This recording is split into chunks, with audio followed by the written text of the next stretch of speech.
In the beginning, the cloud was formless and void, and the engineers provisioned a server.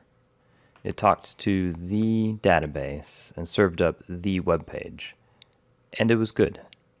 The users came and the business grew. As the company grew, they formed more engineering teams. As the server grew, it became a monolith. They divided the monolith into microservices in order to increase the autonomy of the teams so that they could move faster. Then the engineers created apps that used the services. But the engineers saw that it was not good for each app to have to talk to every service on its own. So they created an API gateway to bind the services together. And in the 7th year, they rested. But not for long, because they continued to innovate. They saw that REST was insufficient, so they created graph query languages for the apps to fetch data from the API. And it was all good. Time passed, and the company continued to grow, and teams were fruitful, and the services multiplied. The API gateway that bound them together grew as well in order to compose the many services. And there was temptation. In order to handle failure gracefully, they added fallback logic into the gateway. Simple caches gave way to complex in-memory data stores, along with business logic. Before they knew it, the API gateway had become the new monolith.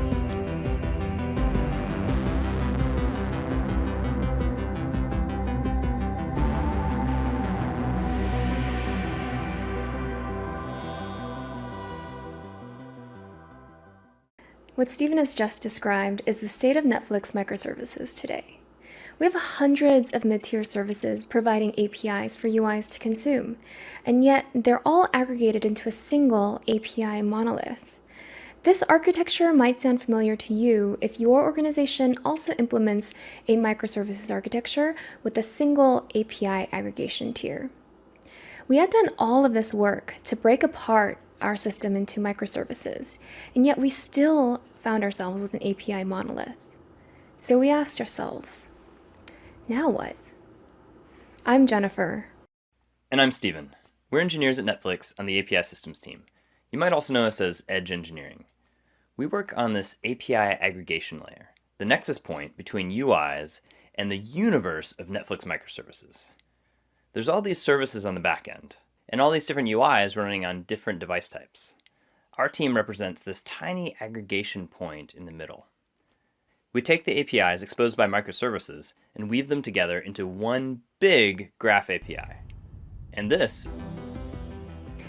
The clients can simply pretend that Netflix is a single service, but we're actually just the middleman. We simply aggregate information from all of these different data sources. This architecture has served us well for many years, but we're starting to see that it's reaching its limit. In order to scale even further, Netflix has placed a big bet on an architecture called Federation. We're here today to tell you what Federation is, how it's enabled us to scale to previously unprecedented levels, and to convince you that Federation is the future of APIs. First, let me tell you a story. 1 year ago, I was on call for the Netflix API service team. It was Thanksgiving and I was visiting family. Everyone was bustling, trying to prepare dinner, when I get paged.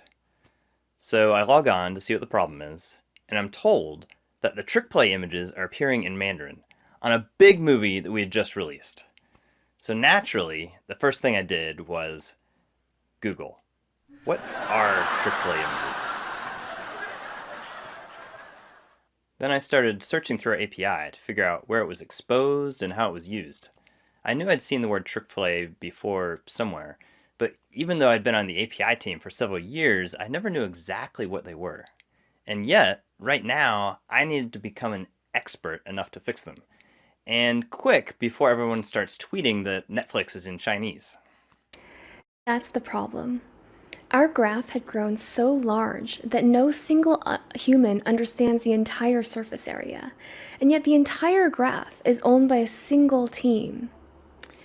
What if we could break the API apart so that domain experts could own their part of the graph and still expose the entire Netflix ecosystem from a single unified access point?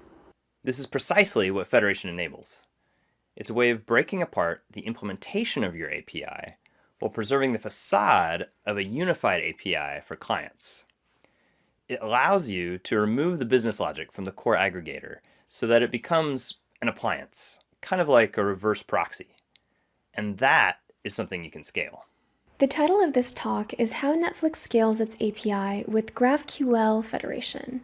So let's talk a little bit about what GraphQL is, and then we'll talk about how Federation works within that context. Now, if you've seen Netflix talks in the past, you might know that the Netflix app actually uses a different graph API technology called Falcor. It's conceptually very similar to GraphQL, but back in 2012, GraphQL didn't exist yet, so we created Falcor. In 2020, GraphQL is now pretty much taking over the world, and Netflix is using it too. Federation can actually be applied to both, but today we'll be talking about GraphQL. Here's an example of a really simple graph API. First, from the very root of the graph, which for GraphQL is called query, you can fetch the recommended videos for a user. From there, you can traverse into each one of those videos. The video type has further fields that we can fetch, like title or rating. Some of these fields just return scalar values, but others express a relationship to another object, such as trailer, which would then be another video object. One of the key distinctions of a graph API is that we can selectively choose the properties that we want as a client, and then follow relationships and recursively select properties from other objects. Now, the actual Netflix graph is a bit more complex. You might say it's like something from the upside down. So let's break it up. With GraphQL Federation, each distinct domain or logical business portion of the graph is served by a different service. And the API aggregation layer composes these together into a single unified graph. Let's take a look at our example again. This is what that graph would look like in a federated architecture. Each of these colors represent fields fulfilled by a separate service. These different chunks of the graph represent a portion of the graph that one domain service is responsible for serving up. Then, a service called the gateway, which you can think of as the aggregator, binds these separate schemas or graphs into a single composed graph. Each service only provides the part of the schema it is responsible for. The video service provides the title, description, and trailer for a single video, and the images service provides image URLs or backstart URLs. The recommendation service provides the top recommended videos for a user. For each video, it only knows the video ID. That's all it knows about videos, and that's all it needs to know. The gateway does the rest. With such clear service boundaries, we now know who to talk to when, say, video metadata stops appearing for a given video. In fact, their PagerDuty ID and Slack support channel are actually embedded directly into the graph metadata, so we know exactly who to call when something goes wrong.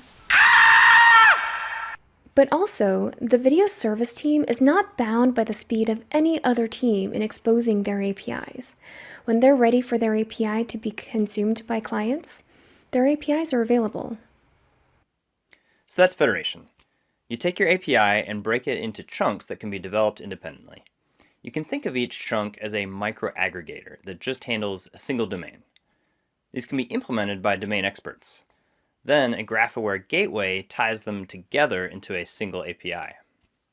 Now this graph gateway is still a central junction in our architecture, but there's a key difference.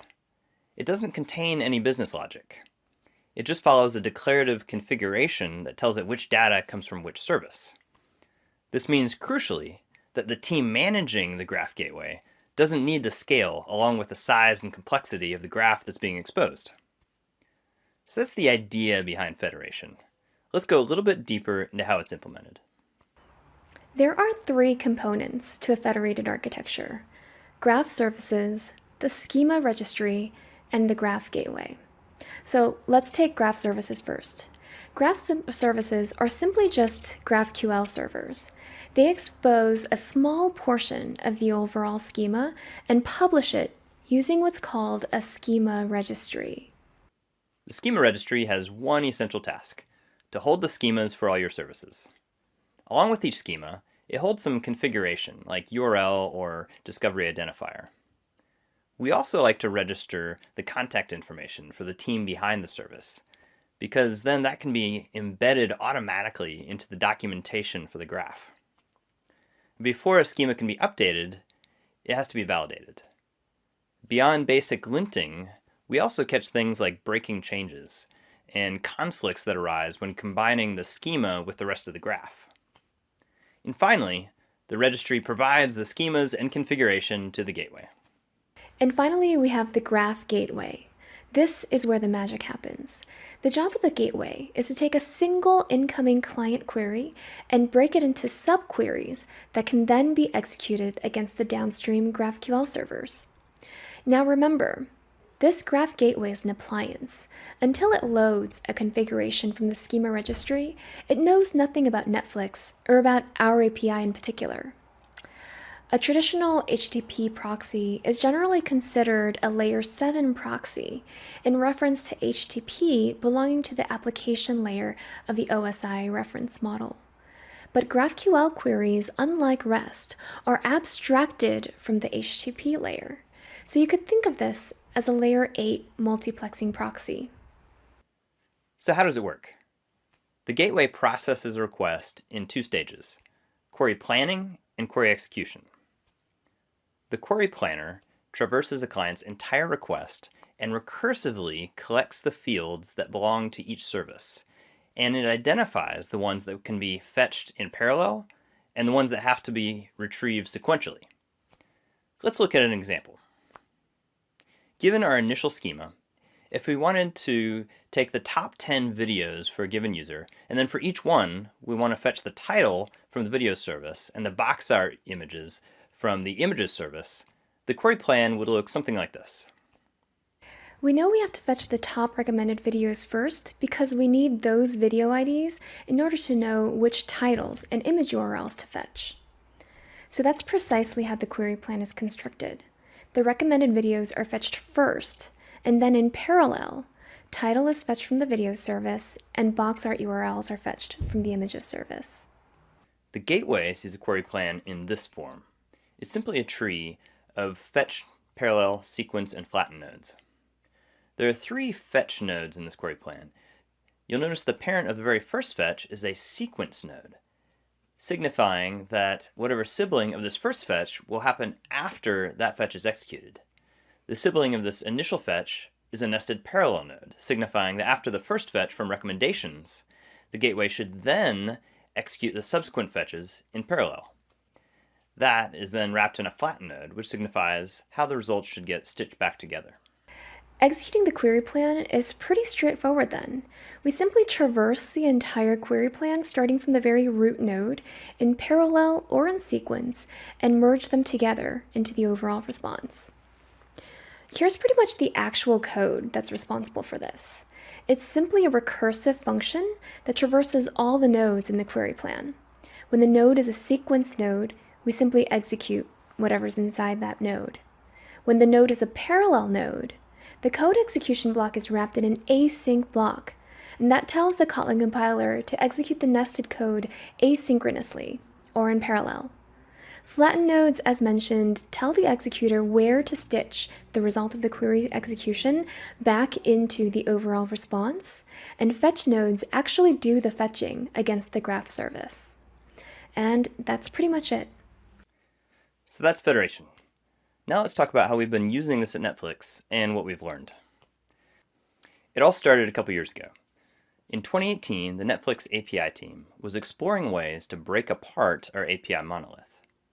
We prototyped a federating graph gateway for Falcor. This was really exciting because it demonstrated a potentially transformative way to scale our API. Meanwhile, there was another organization at Netflix that was building their own API aggregation layer. This rapidly growing organization is Netflix Studio. Netflix Studio Engineering makes a bunch of apps that facilitate the creation of all the content you enjoy in the Netflix app. This includes custom software for things like scheduling, talent management, dubbing, animation, etc. There were dozens of services providing all this functionality, and Netflix Studio decided to make a GraphQL aggregation layer to tie them together. Now, you might have noticed that the number of Netflix originals has exploded over the last few years. Well, so has the Netflix Studio Graph. In only a few months, this Studio Graph had grown to a point that it took the Netflix Consumer Graph years to get to. The Studio API team was already feeling the pains of a monolithic architecture, so the company placed a big bet on implementing Federation here first. The two API teams joined forces to create a scalable API platform for Studio. Right around this time, a company called Apollo had just released a spec for something they called GraphQL Federation. Studio was already using GraphQL at the time, so this seemed like a perfect fit. In July of 2019, the combined API teams started building a GraphQL gateway based off of Apollo's reference implementation. We chose to implement our gateway using Kotlin. This would give us access to Netflix's Java ecosystem, while allowing us to rapidly develop a robust solution with language features such as coroutines for efficient parallel fetches, and an expressive type system that handles null safely. As we started to implement the gateway, we had one lingering question. Would it be fast enough? We wanted to make sure that we weren't going to add too much latency. So as soon as the basic functionality was complete, we did some benchmarking. The core gateway activities of query planning and execution were clocking in at under a millisecond. This gave us enough confidence to move forward. Within a few months, we had an initial release of the gateway ready to go. We took the former API monolith and put it behind the gateway, and this became our very first federated graph service. Next, we set up one new graph service alongside the API monolith that exposed one small portion of the monolith's schema. But we marked this new schema with a directive called @override. This schema directive instructed the gateway to route to this new service instead of the old one when constructing and executing backend queries. From there, we opened up the platform for wider adoption. Over the past year, we've had more and more graph services taking over functionality for the former API monolith, and adding brand new functionality to the graph. If you look at this chart of the number of graph services behind the gateway, you can see that we're looking at exponential growth. There are now over 50 services in production contributing to the graph. That graph is now being used to power over 60 Studio applications. With all the teams behind the services contributing, the graph has exploded. The number of nodes in the graph has grown from about 800 in October of last year to almost 7,000 today. There would have been no way that one team could have added this much functionality to the graph in only 1 year. And yet this was precisely what the federated platform enabled. And that is the kind of software you want to be building. You want the effect of your efforts to be multiplicative, not linear. Especially when your growth goals are as big as Netflix's have been, and as we yet envision for the future, this kind of multiplicative effect is precisely what you're getting after. Finally, not only has the federated platform enabled such explosive growth, but that old API monolith that used to be a bottleneck, that was complex and hard to reason about, and that so many consider to be a blocker, is now slated to be deprecated and fully removed sometime this quarter.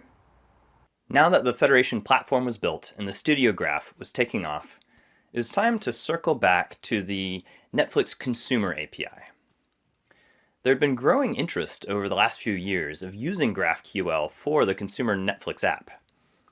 And our internal Falcor implementation has been evolving in that direction.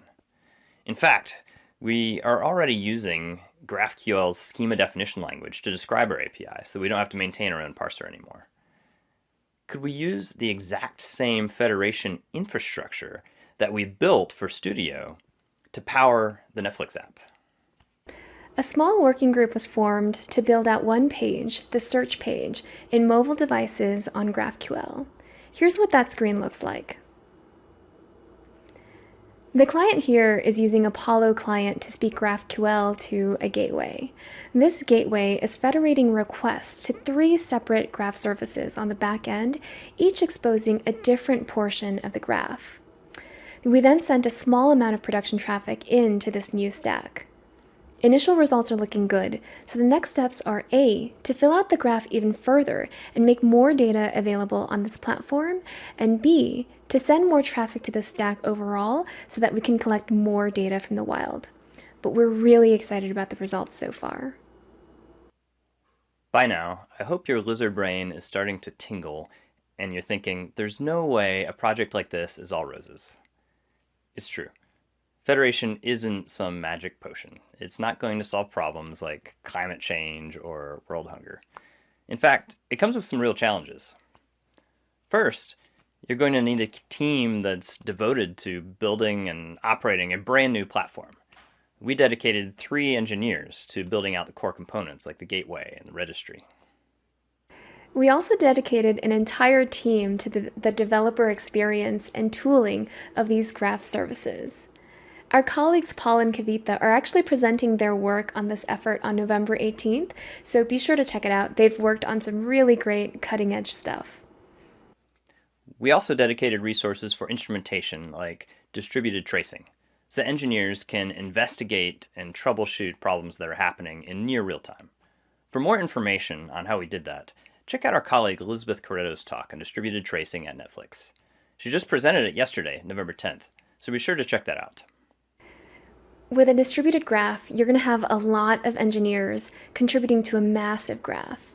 If you don't have a strong sense of controlled chaos, best practices, documentation, even a schema working group, you can end up with one gigantic, highly messy graph. Finally, you'll be distributing the concerns of the API layer instead of shielding your engineering teams from them. This could be potentially a radical and costly shift, especially if most engineers in your organization are not generally concerned with matters like defensive programming or security. We invested heavily into this new architecture. We even merged 2 teams that used to be part of 2 totally separate organizations in order to deliver this new product. Was it worth such a heavy investment, especially when you consider all of the tooling and instrumentation that had to be built in as well? We posit that it was. As Netflix grows its subscriber base to 300 million global subscribers and more, it's crucial that no single layer of our architecture is a bottleneck for growth and innovation. What have we covered? We talked about Federation, and we went into some detail about how we've implemented it at Netflix. But our hope is that in all of the technical detail, we haven't lost the essence of what Federation is. It's more of a philosophy than a specific technology. You could call it a philosophy of illogical aggregation. You remove the business logic from the core aggregator. You restore API ownership to domain experts, and yet still maintain a single unified API for clients to access your entire ecosystem. This vastly increases productivity. It enables loosely coupled teams and systems, and it restores separation of concerns to your microservices architecture. Is Federation the future? It is a future. We're not actually that naive to believe that a single technology or pattern could be the right choice for everybody. And we've already seen that it doesn't solve problems like world hunger or COVID-19. But we've taken a journey through the hype cycle, past the peak of inflated expectations, through the trough of disillusionment, to a place of extreme productivity. And that is a pretty awesome future. So, one question remains. Is this your future? Bum, bum. Thank you both, Stephen and Jennifer. Great presentation, very informative. Got a lot of great questions coming in from attendees. I'm going to encourage folks that are attending, keep adding, keep asking in the chat. We've got a curated list so far, but we'll keep building on it. So I'll start with some general questions, and then we'll go into some of the specific attendee questions. So first to you, Jennifer, what was the biggest challenge technologically with moving to this federation architecture? Technologically, I would just say the actual architecture was not super difficult. I think part of the challenge in kind of bringing this in is that because it was brand new, this was from Apollo, a lot of the challenges actually came from kind of marketing this to the wider organization, making sure that we had a broad alignment across the entire org so that people like the domain service teams, they would be on actually that graph services, that we had the framework teams building out platforms that would become available to these other teams to consume and use. Excellent. That was actually the next question, was what was the biggest people challenge? So do you want to expand on that? You didn't have this awesome presentation with cool music and graphics. So how did you build that alignment across the organization? So, sorry, was that targeted to me or Stephen? Go for it, Jennifer, for continuity, go for it. Okay, so it was actually the Studio Edge team was originally kind of the GraphQL sort of owner. They were the ones who first created the initial monolith for the studio side of the organization. So Robert and Tejas, our teammates, they really kind of formulated the idea of having this gateway layer, created a doc, shopped it around. Basically, they really did a grassroots level kind of effort, starting with like pretty much every single team and marketing it from there. It's interesting. So it's the people side is very one-on-one, very relational. The technology side is the big scale part, right? Once you get that alignment, you can scale it up. Yeah.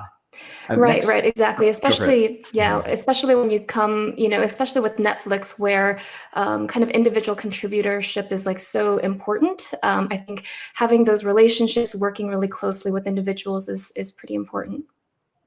Excellent. Next question, actually 2 more questions, then we'll go to the attendee questions. So where should people consider starting if they're considering doing Federation? Stephen, we'll go over to you for that. Well, I think the first question to ask yourself is why, why are we interested in Federation? And, are you committed to doing microservices already? If a monolithic architecture is working for your company, then, don't let us be the ones to convince you otherwise. But if you are down this microservices road, then this is a really great option. And so to start, you'll need a gateway. We chose to implement our own using this GraphQL Federation spec, but there is one that is open sourced by Apollo, and so there's that. And then you'll need some way also to register your schemas, and this could be as simple as a Git repo that you all put your schema files in, or you can create a registry service like we did, or also there's an offering from Apollo that you can use for that. And so I guess these are the practical steps that you would start out with. That's great. And folks keep asking. I'm curating them, and I'm adding to the end of our list for questions to go through. One more general question, then we'll get to attendees. Is the gateway open source? You mentioned Kotlin. You mentioned it works at Netflix scale. Tell us about that. Our gateway is not currently open source, but it is something that we're definitely open to, and it's been on a roadmap. So if this is something that you would be interested in using or collaborating on, then do let us know, and that'll help us prioritize the work of supporting that as an open source project. And follow up on that, Stephen. So Boris had asked, so ours is an open source right now, but where could somebody use a open source gateway? Yeah, as I mentioned, Apollo Gateway is it's a TypeScript Node.js server that implements the same spec, and so it's like ours is actually interchangeable with that in terms of the spec talking to the GraphQL servers. Great. And then Bartos, and apologize if I didn't say your name correctly, but he's asked a question: how should you think about the granularity level of the federated layer, the federated GraphQL servers? When you're breaking this up, how should you think about splitting that up? Jennifer, what do you think? So this is a two-part question. We can talk about it in terms of the Netflix Studio organization and then kind of broader.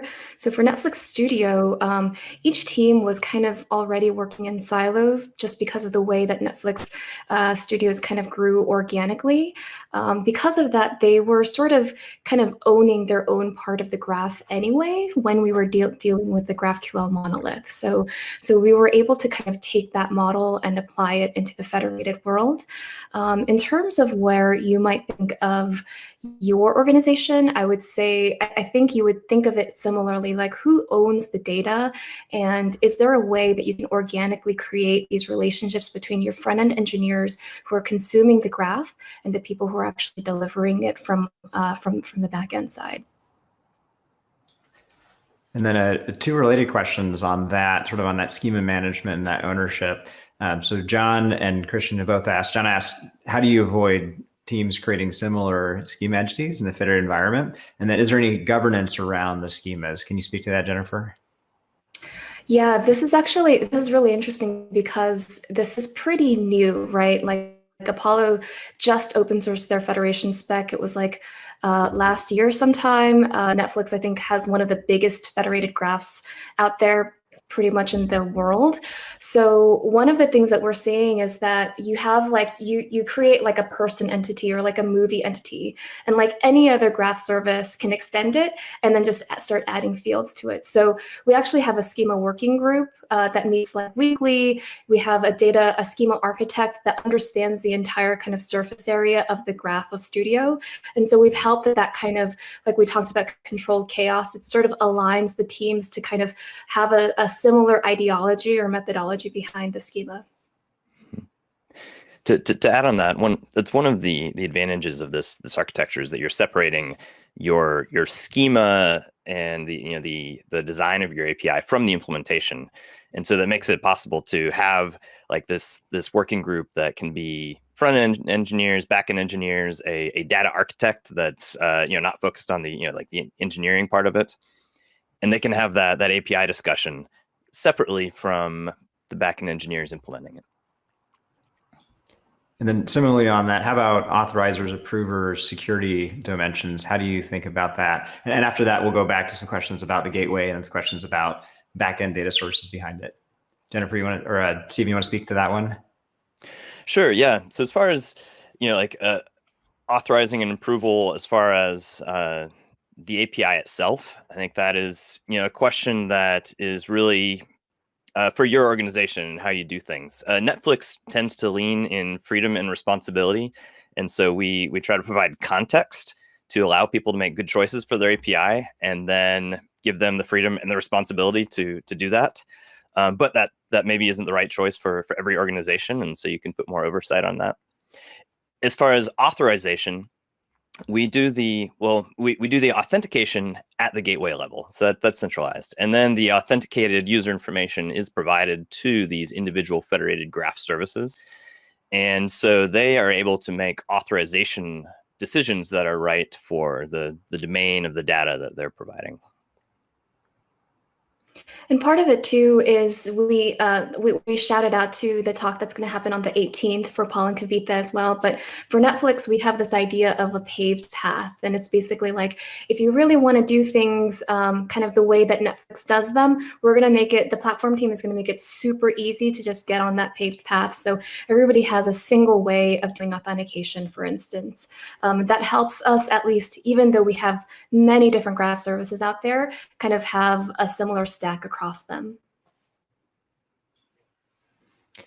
Great. So let's talk about the gateway itself a bit more. So there's some questions around why did we choose to implement it ourselves, and then also the performance, the caching, the comparison to Apollo's version. I'll open it to both of you. I think you have thoughts on both of that. Jennifer, you want to start?